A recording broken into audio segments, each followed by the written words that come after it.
Ayan. Mag-umpisa na guys sa aming meeting. Hello, good morning! Morning! Teka na lang po kayo. Teka na sa namin ko. Nakapunta na ako, kaya na medyo sirapan. Okay po, pag tinawan, tatayo at syempre, papalaka. O, papalaka. Tagumpay niya. O, sabihin niyo yung ano niyo. Sabihin niyo, kasi nakasiyempre ng baha. Lahat ng magkawala ng baha. Diba?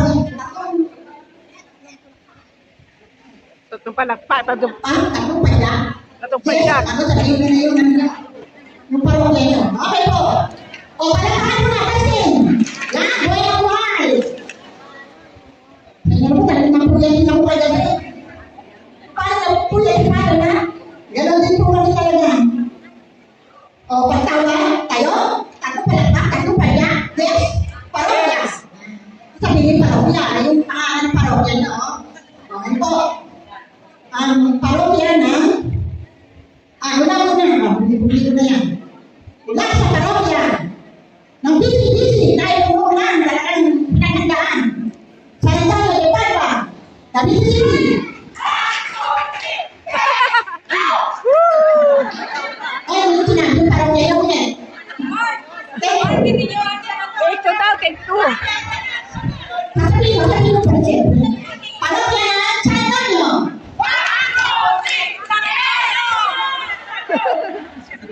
Yay! Hindi lang kayo talaga. One, two, three, San Antonio. O, sino ka? One, two, three. Ayan pa muna, o. Ready, go.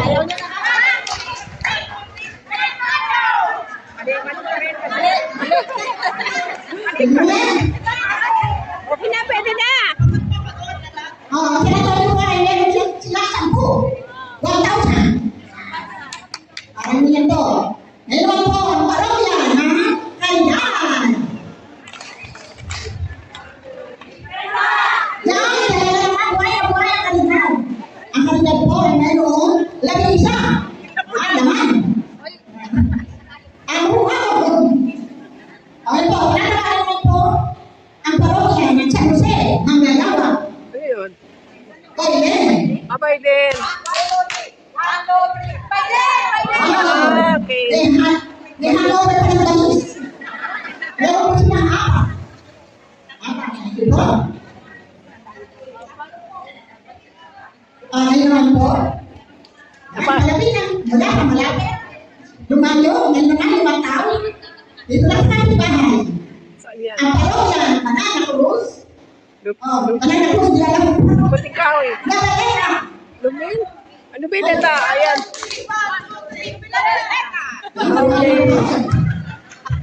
Ay, hindi. Buhay na buhay. Sandali. Meron po kami. 600.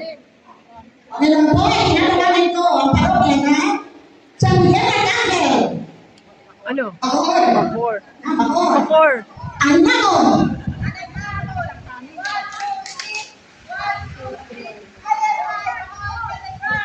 Oh. Apat na. Meron nilagdag pa. Meron po silang 4.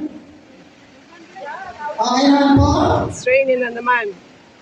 Straining man.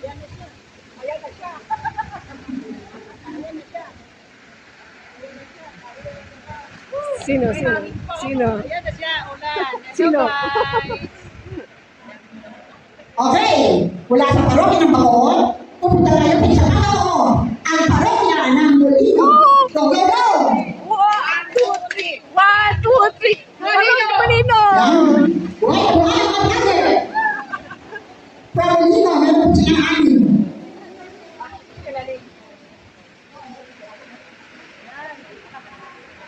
O, isa na. Alam mo, pinagpakita nila na nakakari mo na sa ito. Ano yung out mo? O, iba po, ang isang Bacoor. Ang parokya ng Bacoor pala. R.I. Oo. Ligas. Y. Oh. O, pinagpakita na.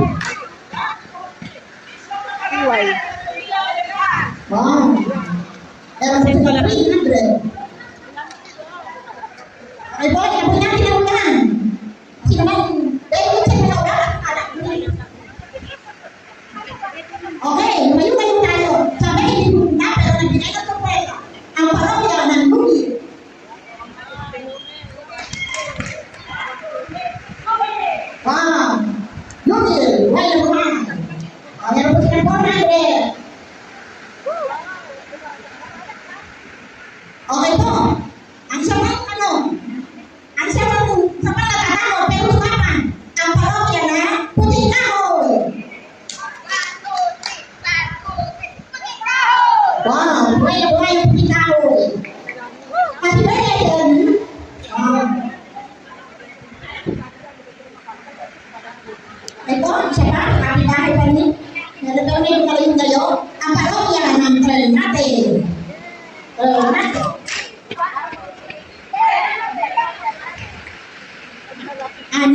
meron sila kanin, pero hindi na sa inyo nila rito.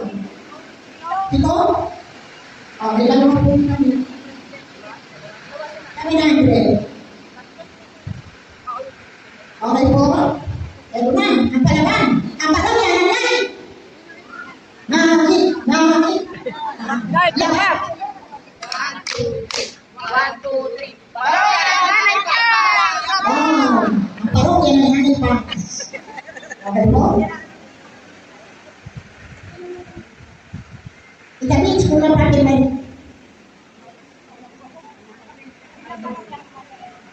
Okay po, ang parok yan ang narundo.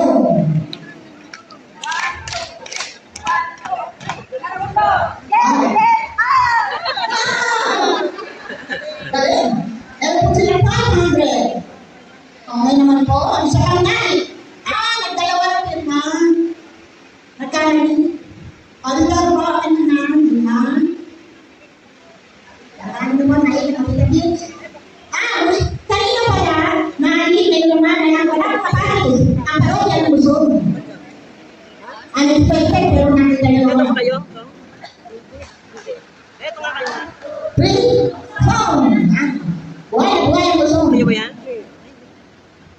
Luzon. Luzon, meron sila yung 100. At ngayon, ang pinakamasinahan natin, ang parokya ng Bailin.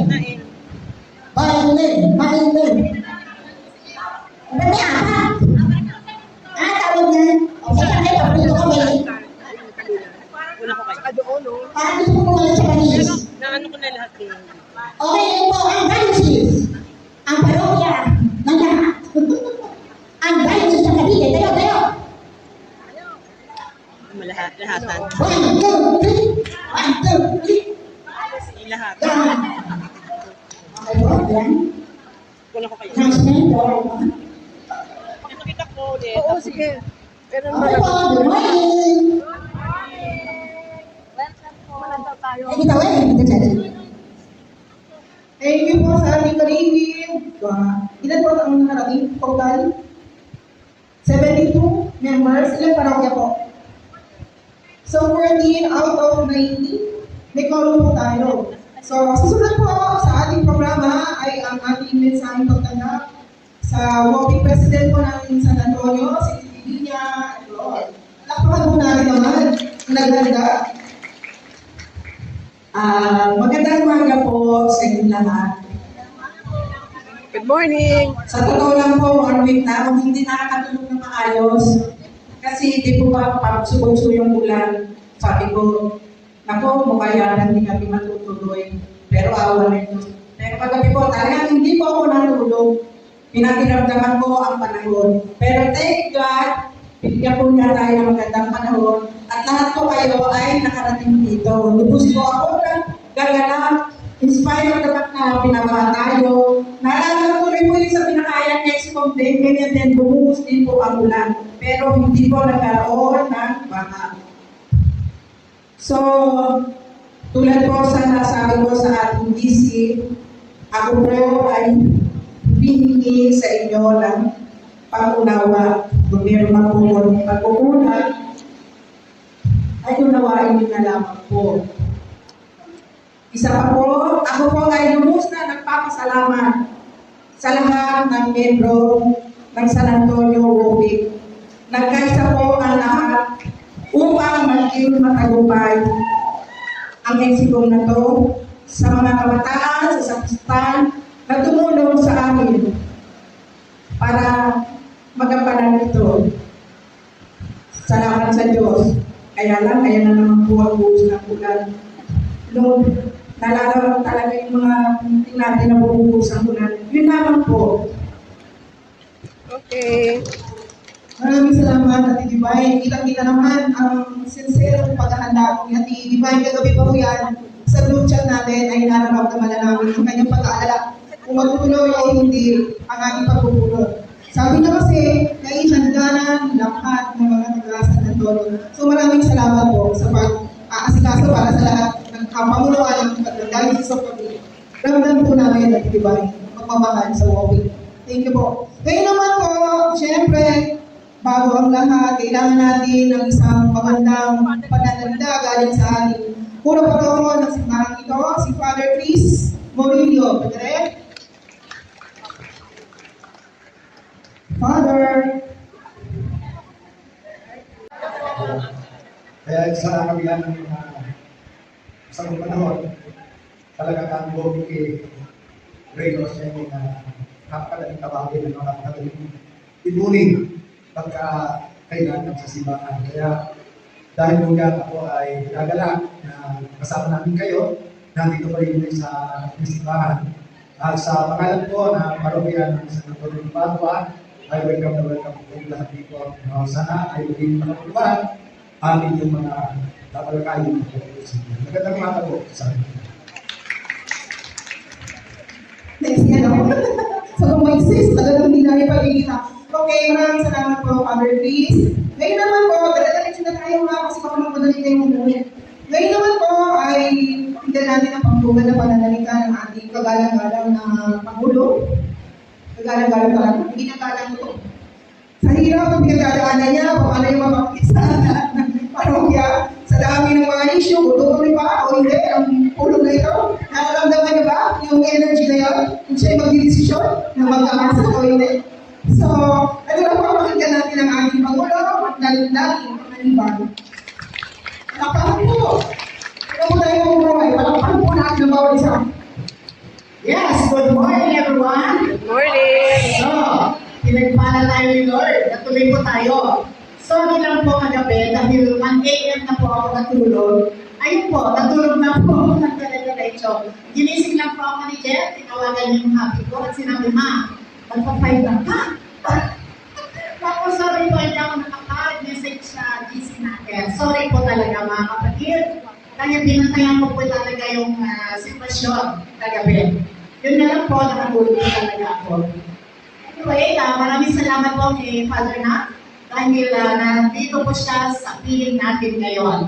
Kagabi, nakanood ko po yung live ni Father Nat, pero hindi po ako nag-comment. Sabi ko, naku, nag-comment ako dito, baka sabihin ni Father Nat, Madam Press, tutuloy pa po ba tayo? Pero ako po, talagang very positive po ako na matutuloy po tayo dahil kami nabibiyayaan po tayo ni Lord ng magandang panahon at maluwalhati po tayo nakarating dito po sa parokya ng San Antonio. Thank you, Lord, po. Congress. Okay, once again po, good morning po ulit sa ating lahat. Paghahain ng tikmaan, pagbasa at pagwawasto ng nakaraang pulong, nagbibigay sa atin ng Diocese Secretary, sila Arlie Baria, orientation about GAPO, General Agenda of Planning of Works, 3-year program, search for Dinang Wopik 2026, cake raffle, schedule reschedule po ito ng Wopik orientation by parish. Then Clergy Appreciation Day, Month of the Laity, assessment and evaluation of Wopik camp, other matters, announcement, quarterly fellowship schedule, September 12 at Putikahoy. Regular business, Diocesan President report, Treasurer's report, then lunch break po tayo, song and games, announcement again and notices, then closing prayer, may bibigay sa atin ang ating chaplain, then adjournment. Yun po ang ating tikmaan sa araw na ito. Maraming salamat po, Ate Ceci.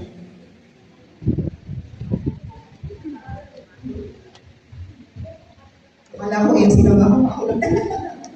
Ako pala yung magkakanggap ko. Kung sino ang nagmumungkahi, tanggapin. Meron naman po mga kopya ang bawat parokya ng inilahat na tikmaan ng ating Pangulo. Meron po kang nagmumungkahi na tanggapin ang inilahat na tikmaan. Tumakas sa kamay para tayo makabilis. Pangulo. Okay, kapilala po kayo, dadaan tayo sa proseso. Ayun po, kung sino po yung nagmumungkahi. Pangulo. Sorry, ibabalik natin yan dati natin sistema na yan. Tumayo po tayo, magpakilala. Dito po. Sa kanilang microphone po.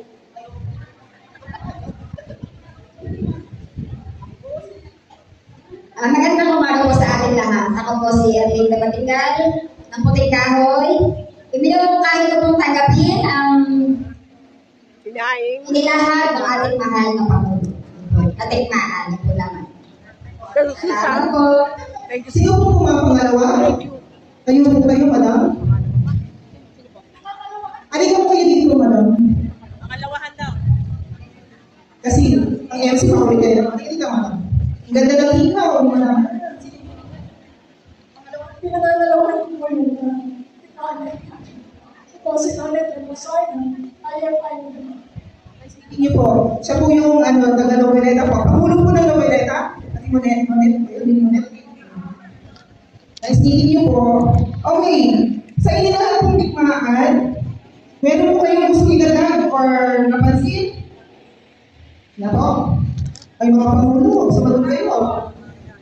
Aba, okay sa inyo na itong ilahad na to. Mahaba kayo ito. Okay lang po? Mamaya na po.